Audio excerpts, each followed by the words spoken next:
الحمد لله الذي هدانا لهذا وما كنا لنهتدي لولا أن هدانا الله. اللهم صل وسلم وبارك وكرم ومجد وعظم على سيدنا وحبيبنا وشفينا وقرة أعيننا ونور قلوبنا مولانا محمد مفتاح باب رحمة الله عدد ما في علم الله صلاة وسلاما دائمين بدوام ملك الله. سبحانك لا علم لنا إلا ما علمتنا إنك أنت العليم الحكيم. رب اشرح لي صدري ويسر لي أمري واحلل عقدة من لساني يفقه قولي بجاه النبي وصحبه والآل.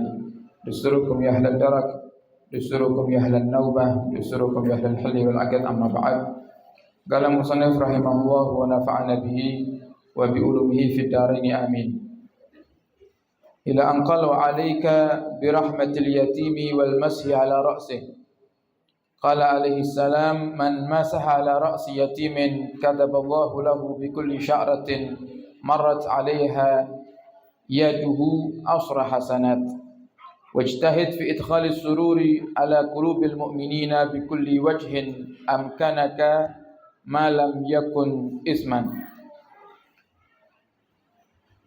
Alhamdulillah, kita bersyukur kepada Allah Ta'ala di malam hari ini. Allah telah berikan kepada kita banyak daripada nikmat-nikmatnya. Dan di antara nikmat yang saat ini sedang kita rasakan, sedang kita nikmati bersama, yaitu nikmatul iman, wa nikmatul islam, wa nikmatul sehat. Nikmat keimanan, nikmat Islam, dan nikmat sehat. Yang karena 3 nikmat ini kaulo panjenengan Bapak Ibu bisa berkumpul di dalam perkumpulan yang terbaik, perkumpulan yang dicintai oleh Allah dan Rasulnya, perkumpulan yang Nabi sebut dengan Raudhatun min Riyadil Jannah, taman daripada taman-taman surga.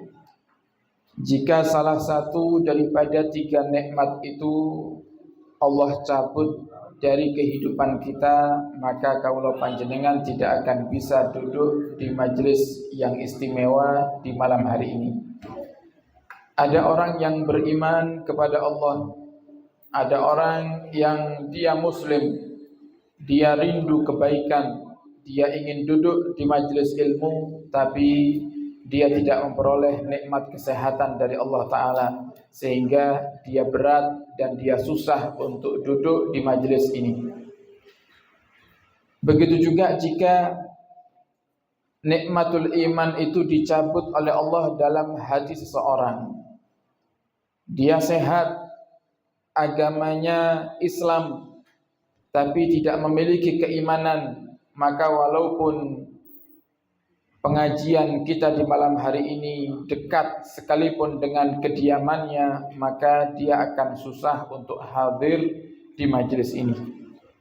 Maka kita bersyukur kepada Allah atas segala nikmat yang telah Allah berikan kepada kita, dengan harapan semoga Allah selalu menambah nikmat keimanan, nikmat Islam, dan nikmat sehat untuk kita semuanya. Dan Allah panjangkan umur kita dalam ketaatan serta sehat walafiat, dan pada puncaknya Allah akhiri hayat kita dalam keadaan husnul khatimah. Amin ya rabbal alamin. Ma'asyiral hadirin hadirat hafizakumullah, melanjutkan kajian di dalam kitab Risalatul Mu'awanah. Beliau Imam Haddad mengatakan wa 'alaika bi rahmatil yatim wal mashi 'ala ra'sih. Kita masih dalam bab tentang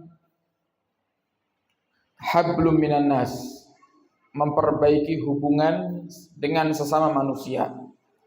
Setelah Imam Haddad memberikan banyak ilmu terkait dengan hablum minallah, saat ini Imam Haddad ingin mengajarkan kepada kita pentingnya hablum minan nas. Hablum minallah dan hablum minan nas adalah 2 tugas yang tidak bisa dipilih salah satunya. Jika ada orang hanya fokus memperbaiki hablum minallah, dia perbaiki salatnya, dia banyak puasa, dia sering melaksanakan ibadah haji dan umrah, tapi hubungan sesama manusia tidak baik, maka semua ibadahnya menjadi sia-sia. Dan Nabi sebut orang yang semacam itu dengan golongan orang yang muflis, orang yang bangkrut. Atau juga sebaliknya, ada orang hubungannya sesama manusia baik, tutur katanya sopan, sama tetangga baik, dermawan, tapi nggak pernah sholat. Waktu Ramadan nggak mau puasa, waktu zakat nggak mau mengeluarkan zakat, maka hablum minannasnya pun juga sia-sia.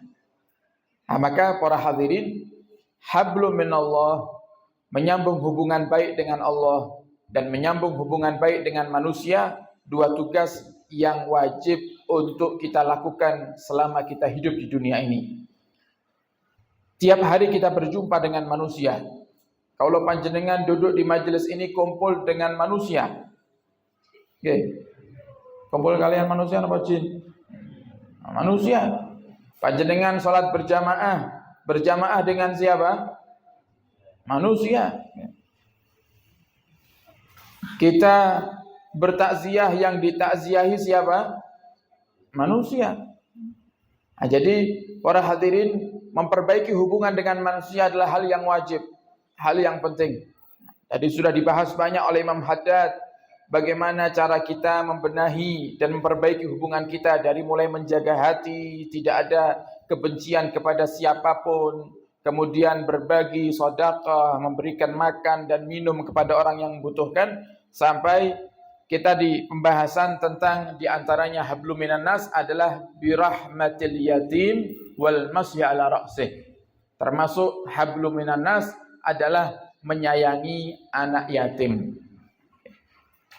Rahmat bermakna menyayangi. Menyayangi anak yatim itu, para hadirin, banyak caranya. Ada kategori orang yang paling istimewa di dalam menyayangi anak yatim. Golongan ini disebut dengan kafilul yatim. Dan ini yang Nabi maksud dalam hadisnya, ana wa kafilul yatim fil jannati hakadha. Dengan Nabi mengisyaratkan dua jarinya. Atau dalam riwayat lain kahataini.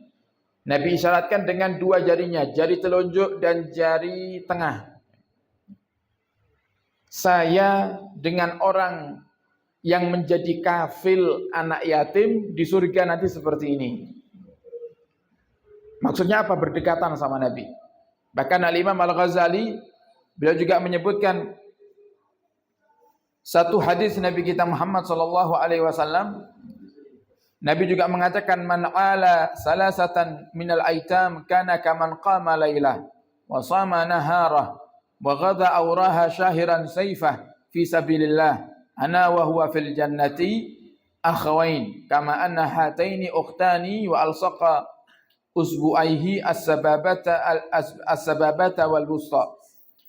Dawai Nabi, orang yang menjadi kafil untuk 3 anak yatim, maka dia akan mendapatkan keutamaan seperti orang yang tiap hari puasa, orang yang tiap hari bangun malam, tahajud. Bangun malam maksudnya apa? Tahajud, buat nonton Piala Dunia. Orang yang mengurusi 3 anak yatim, dawai Nabi Muhammad, dia dapat pahala seakan-akan dia berpuasa tiap hari, tahajud tiap hari, dan berjihad tiap hari. Dan Nabi katakan, wa ana wa huwa fil jannati akhawaini.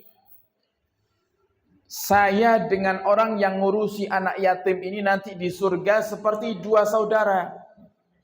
Artinya apa? Berdekatan. Kama hataini ukhtan, seperti 2 jari ini yang saling bersaudara, berdekatan. Terus golongan pertama, orang yang terbaik di dalam menyayangi anak yatim, disebut oleh Nabi dengan golongan kafil. Kafil niku gambarannya pripun? Kafil itu menjadikan anak yatim seperti anaknya sendiri. Mulai dari kebutuhan sehari-harinya, kemudian kasih sayang diberikan kepadanya, urusan sekolah, pendidikannya diurusi, kemudian kalau sakit ya diantar berobat, dicarikan dokter yang terbaik. Nah, seperti halnya orang tua menyayangi anaknya sendiri. Itu namanya kafil, para hadirin. Ada lagi golongan yang kedua di dalam menyayangi anak yatim, yaitu orang-orang yang dia berbagi dengan anak yatim. Sedekah, menyantuni, seperti yang sering diselenggarakan banyak oleh kaum muslimin di bulan Muharram ini. Menyantuni anak yatim masuk kategori yang kedua. Karena kalau nyantuni di saat-saat tertentu, boten diurusi tiap hari, sehingga masih lebih utama menjadi kafil, para hadirin. Lebih utama menjadi kafil. Dan semuanya menghadirkan kebaikan dan pahala yang besar. Bahkan sampai dalam kitab Risalatul Mu'awanah ini, di antara menyayangi anak yatim itu adalah wal masyi ala ra'sih, mengusap kepala anak yatim. Beliau Imam Haddad menghadirkan satu hadis, man masaha ala ra'si yatimin, siapa orang yang mengusap kepala anak yatim, kataballahu lahu, maka Allah akan mencatat untuknya bikulli sya'ratin marrat 'alaiha yaduhu, di setiap rambut yang diusap oleh tangan orang tersebut, maka Allah akan catat 10 pahala, 10 kebaikan. Jadi satu helai rambut yang terkena usapan kita, Allah catat 10 kebaikan. Tapi kita harus paham betul dengan hadis ini, para hadirin. Jangan sampai kita manggil anak yatim hanya untuk ngusap. Ada santunan anak yatim diadakan, dihadiri oleh 500 atau mungkin 1000 orang anak yatim, dijajar di depan 1000 orang, suruh ngusap kepala anak yatim. Pulang-pulang dari acara rontok semua rambutnya anak yatim. 1000 orang, bayangkan. Atau mungkin ada orang anak yatim lewat depan rumahnya mau berangkat sekolah, dipanggil, mereka kitab leh, diusap-usap. Eling hadis Nabi, semakin banyak rambut yang menyentuh telapak tangan kita, semakin besar pahala yang akan kita dapatkan. Diusap-usap rambut anak yatim. Parangatan disuruh pergi anak yatimnya. Kayak Nabi Muhammad yang ngajari seperti itu. Ngusap itu kan tanda sayang. Itu tanda harus ada napa niku? Prakteknya dalam kehidupan sehari-hari. Kalau memang benar-benar sayang, orang hadirin perhatikan. Panjenengan punya harta lebih, berbagi dengan dia. Kalau kita belum bisa menjadi kafil, jadilah orang yang kedua. Golongan yang kedua, yaitu orang yang perhatian dengan anak yatim, berbagi dengan anak yatim. Dan gak harus banyak, Bapak Ibu. Niki wonten setunggal hadis. Kita bacakan riwayat Imam At-Tirmidzi. Wa sahahahu, dan Imam Tirmidzi mengatakan hadis ini sahih.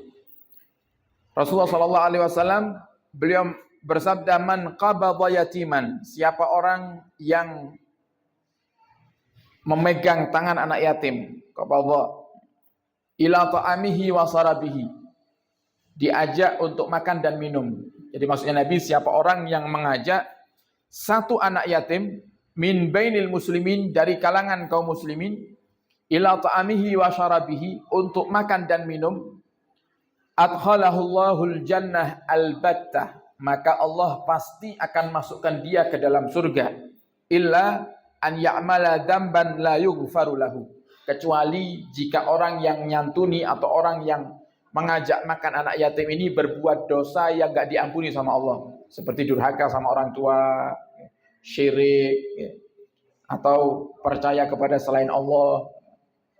Aniku para hadirin, selama dosa-dosa itu tidak dilakukan, maka kaulah panjenengan ngajak makan satu anak yatim, kita sudah bisa dapat surga. Wa fi riwayatin sanaduha hasanun, dan dalam riwayat yang lain yang sanadnya baik, hadis ini ada tambahan di belakangnya, hatta yastaghniya anhu wajabat lahul jannah albattah, sampai anak yatim itu kenyang.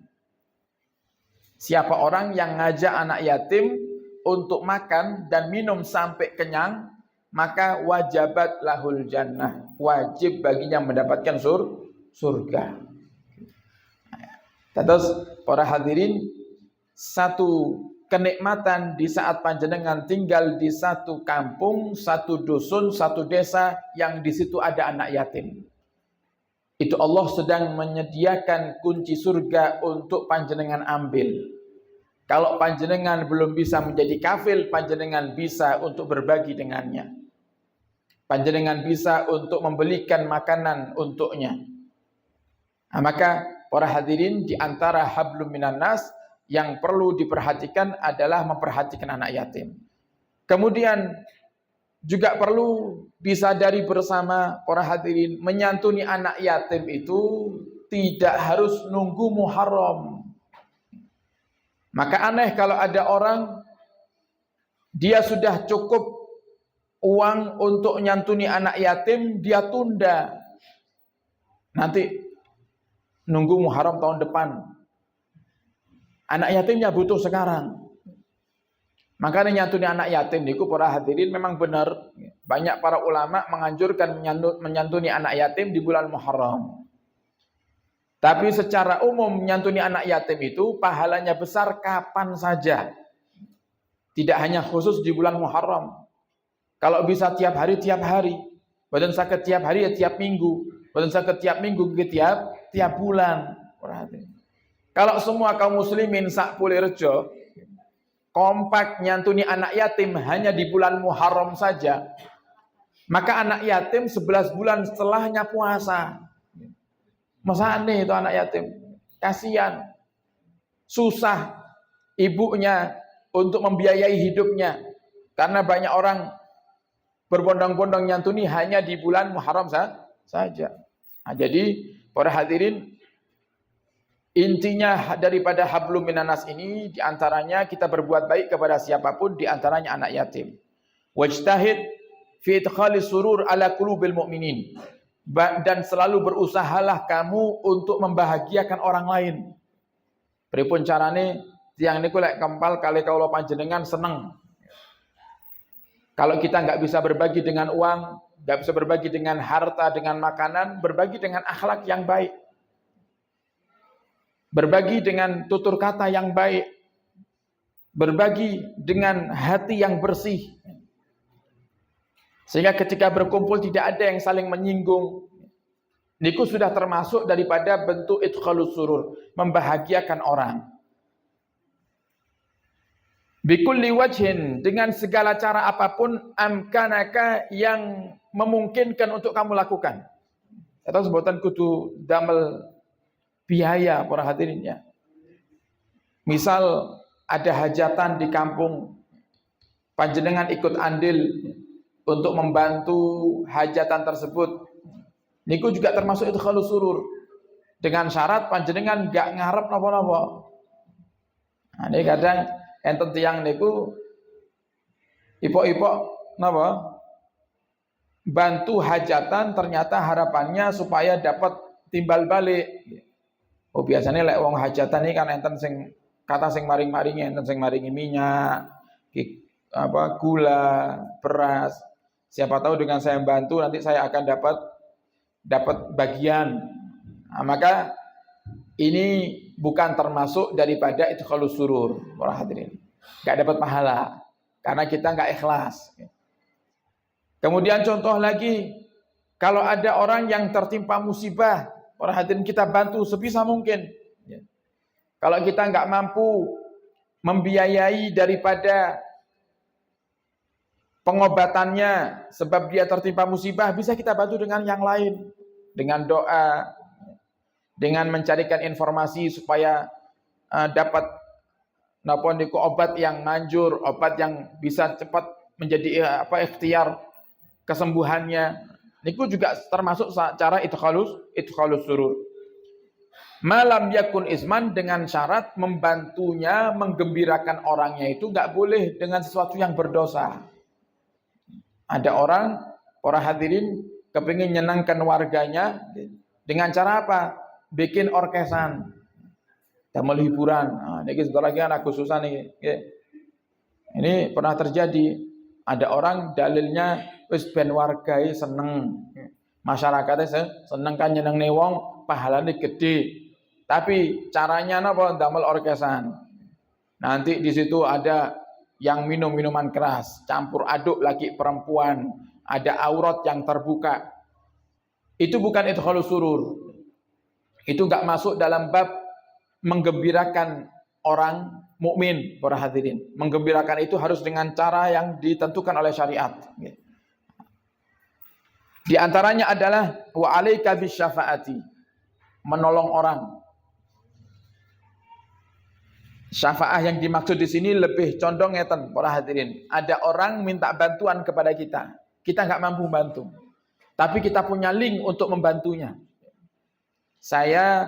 Ada orang datang ke saya, Pip, ini saya punya keluarga dalam keadaan sakit, boleh nggak saya pinjam uangnya untuk pengobatan?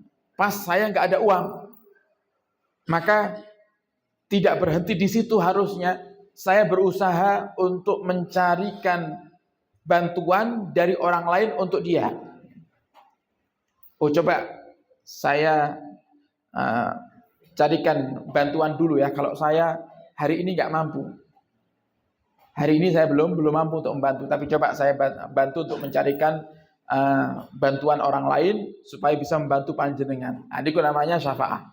Itu mulia, para hadirin. Nabi Muhammad itu kalau datangi orang, Bapak Ibu, orang itu minta tolong kok Nabi mboten mampu membantunya, Nabi cari orang lain yang bisa membantunya.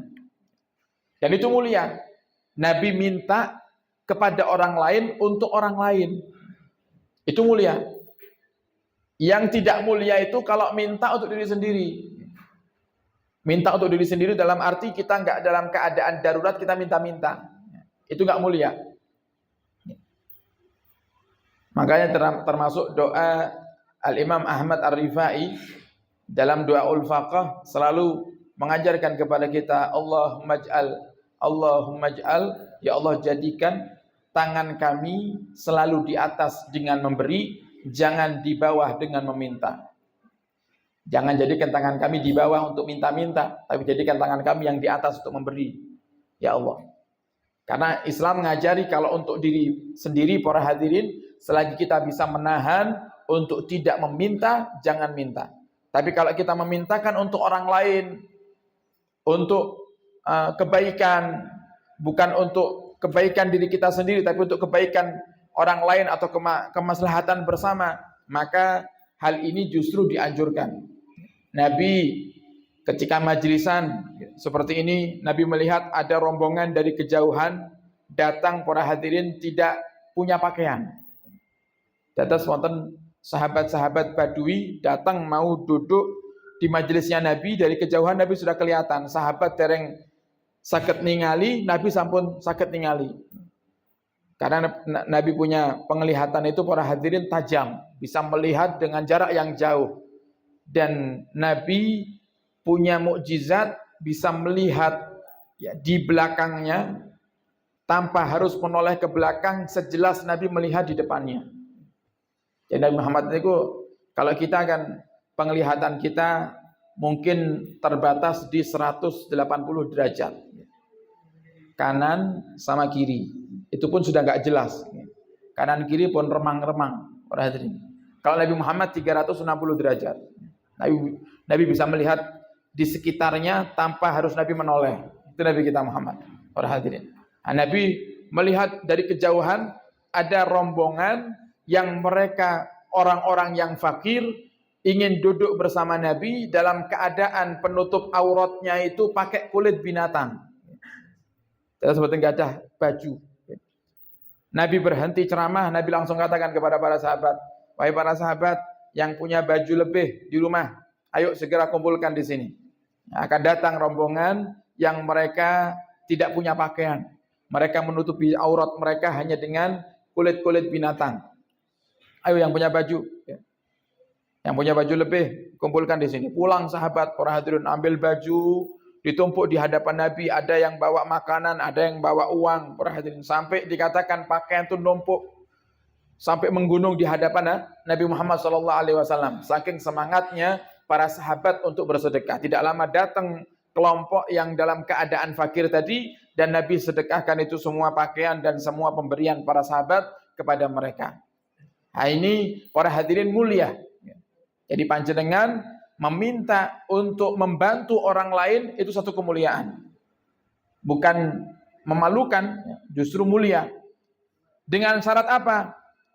Yang pertama kata Imam Haddad, syaratnya adalah bantuan itu berkaitan dengan hal-hal yang baik. Tidak boleh untuk maksiat. Membantu, niat nyenangkan orang, membantu orang bukan untuk pribadi, ngajak-ngajak orang, ayo urunan, yuk urunan. Damel apa?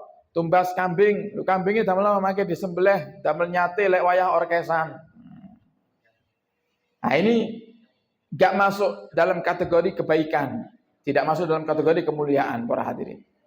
Karena apa? Tujuannya bukan untuk ibadah, tujuannya bukan untuk kebaikan, tapi untuk maksiat. Atau ada orang yang niat membantu tapi dengan syarat.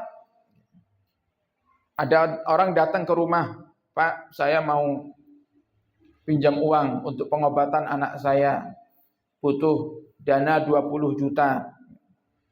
Kira-kira panjenengan bisa nggak minjami? Kemudian kita jawab, oh saya lagi nggak ada duit segitu, tapi saya bisa bantu. Ada teman-teman itu yang mungkin mampu untuk membantu dan menghutangi panjenengan, tapi syaratnya lek cair panjenengan paringi kula 1 juta nggih.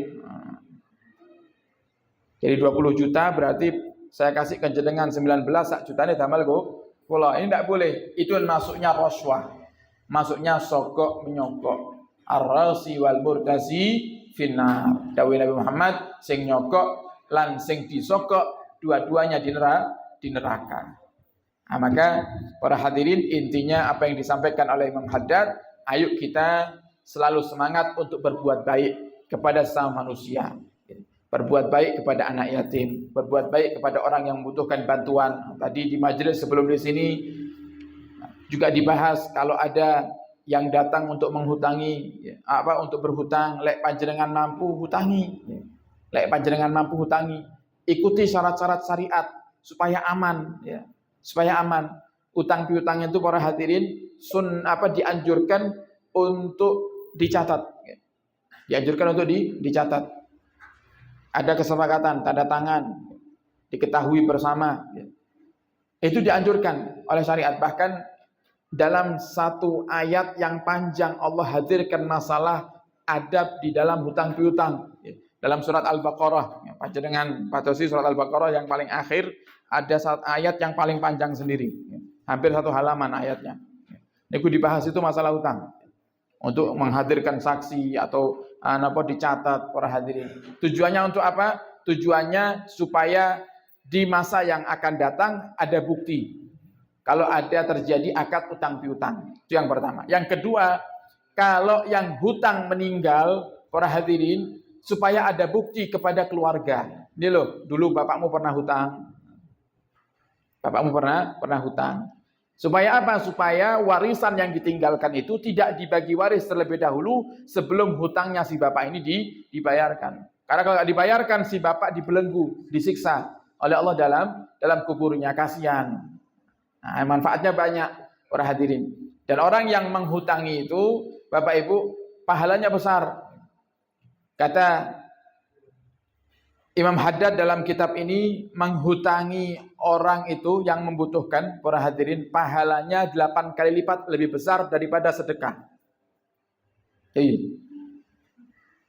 Kadang banyak orang, aku tak sedekah timbangan ngutangi.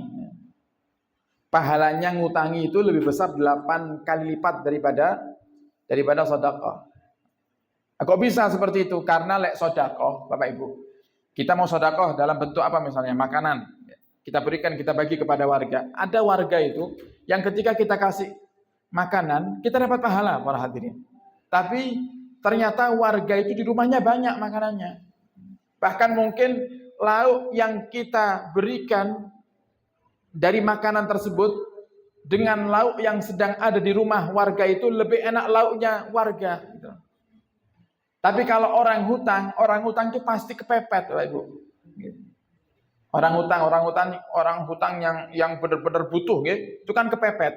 Nah, walaupun ada model orang sing hobine ngutang, ada utang kok dadine hobi. Utang terus mboten tahu dilunasi, yang sudah berlalu dilupakan. Seakan-akan nggak ada tanggungan, udah ditagih berarti uangnya ikhlas. Nggak bisa pakai statement seperti itu, nggak bisa. Kadang orang itu nggak nagih bukan karena dia mengikhlaskan hutangnya, tapi dia kasihan. Sing dikasihani nggak tahu diri. Maka ada utang piutang itu ada adab, banyak ilmu yang harus kita pelajari terkait dengan utang piutang. Orang yang berhutang pun kalau berani berhutang ya berani membayar. Kalau sudah jatuh tempo ditagih ya ojo tersinggung. Yang sering terjadi kalau sudah jatuh tempo ditagih lebih galak daripada sing ngutangi. Kadang yang menghutangi dengan baik hati, silaturahim ke rumahnya, didatangi rumahnya, niat untuk menagih hutang, disambut dengan celurit, marah-marah, mau dipukuli. Dia sudah dikasih kebaikan, dipinjami uang, nggak tahu diri. Nah, maka orang yang berhutang seperti ini yang Allah nggak ridha. Tapi kata Nabi Muhammad, orang yang punya hutang dan dia punya keinginan kuat untuk melunasinya dengan adab-adab yang baik, maka Allah ridha kepadanya. Allah ampuni dosanya. Orang punya hutang lebih bisa diampuni dosanya. Allah kasih rahmat dia. Nah, maka para hadirin, ayo kita semangat untuk berbuat baik kepada sesama. Kalau kita nggak bisa berbuat baik kepada orang lain, minimal jangan menyakiti, Bapak Ibu. Wis boten saged berbagi dengan harta, nggak bisa berbagi dengan makanan, nggak bisa berbagi dengan akhlak yang mulia, malah dirasani. Nggak pernah berbagi ke tetangga, tapi kerjaannya ngerasani tetangga. Nah, ini orang yang rugi ini. Ini orang yang sangat rugi, sudah nggak punya kebaikan, kemudian dia malah berbuat dosa. Nah, maka kita berharap kepada Allah Ta'ala, semoga Allah Ta'ala memberikan hidayah kepada kita semuanya, dan Allah berikan kemudahan untuk kita selalu memperhatikan anak-anak yatim, berbagi dengan anak-anak yatim, dan diberikan rezeki yang lancar, halal, barakah, sehingga Allah Subhanahu wa Ta'ala memudahkan kita untuk menjadi hamba-hambanya yang dermawan, berbagi kepada orang-orang yang membutuhkan, berinfak ke tempat-tempat yang mulia, dan semoga Allah Subhanahu wa Ta'ala panjangkan umur kaula panjenengan sedaya dalam ketaatan serta sehat wal afiah. Yang sakit diberikan kesembuhan, yang sempit rezekinya dilapangkan, yang punya hutang dilunasi hutang-hutangnya, dan semoga Allah takdirkan kita bisa segera ziarah Mekah dan Madinah, menjalankan ibadah haji dan umrah dan ziarah Nabi kita Muhammad SAW, dan pada puncaknya setelah panjang umur Allah wafatkan kita semuanya dalam keadaan husnul khatimah. Ala hadhihi niyyah wa ala kulli niyatin salihah bisirril Fatihah.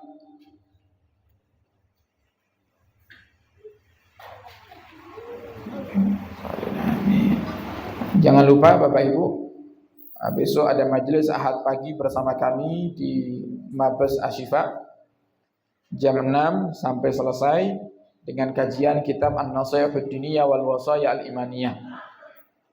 Kemudian malam harinya waktunya rutinan akbar di Mabes Ashifa, ba'dal Isya kita baca Maulid, kemudian kita baca Tartibul Fatihah, dan kita khatamkan Quran dan tahlil untuk leluhur-leluhur kita. Ini kesempatan untuk kita menggembirakan orang tua, leluhur-leluhur kita.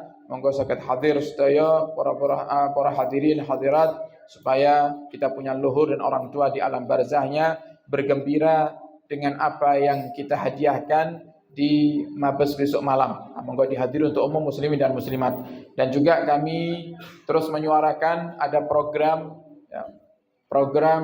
penerimaan santri baru di Pondok Pesantren Ribat Ashifa Dusun Blimbing, Desa Jeli, Kecamatan Karangrejo dengan minimal usia lulus SD atau MI.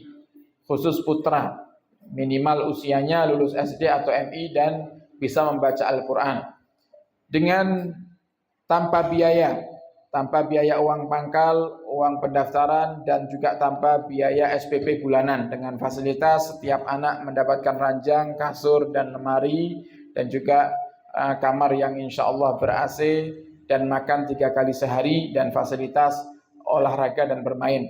Monggo para hadirin diinformasikan kepada keluarga, sahabat, kerabat yang mungkin punya putra-putra yang ngersakne mondok dereng mendaftar ke lembaga-lembaga lain, monggo saged segera mendaftar ke Pak Solihin atau bisa di sini dibantu dengan kawan-kawan yang ada di Bulerejo, saged menghubungi teman-teman Hawari Pejuang Asyifa datang Bulerejo, maka disambungkan kepada admin yang terkait insyaallah. Kemudian juga mohon doanya dan mohon barokah Fatihah dari panjenengan semuanya untuk menyambut kedatangan para santri ini. Tentunya para hadirin banyak kebutuhan yang perlu kita siapkan. Di antaranya sarana prasarana dari mulai pengadaan ranjang, kemudian kebutuhan santri dan juga finishing pembangunan yang tentunya biayanya juga tidak sedikit para hadirin. Dalam waktu yang singkat kita butuh banyak biaya, bahkan diestimasi kemarin sampai 200-an lebih daripada kebutuhan untuk menyambut kedatangan para santri ini. Tapi kami yakin uang segitu mungkin besar buat kita, tapi sedikit bagi Allah Ta'ala. Allah Maha Kaya, Allah Maha Memberi, dan Allah Maha Mencukupi. Maka kita bacakan Fatihah, semoga dengan berkahnya Fatihah yang kita baca di malam hari ini, Allah cukupi semua kebutuhan pondok pesantren dan program-program di Majelis Asyifa, dan juga Allah Subhanahu wa taala kirimkan pejuang-pejuang ikhlas ahli surga untuk mencukupinya, dan Allah pilih kita termasuk di antaranya. Ala hadiniyah wa ala kulliyatin salihah bisirril Fatihah.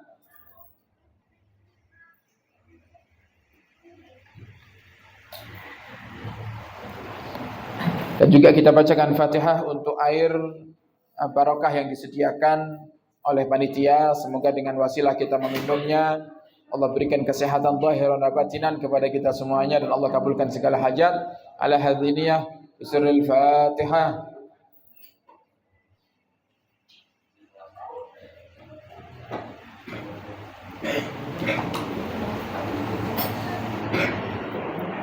Alhamdulillah Rabbil Alamin. Sekian dari kami, kurang lebihnya mohon maaf dan mohon doa selalu. Wabillahi taufiq wal hidayah.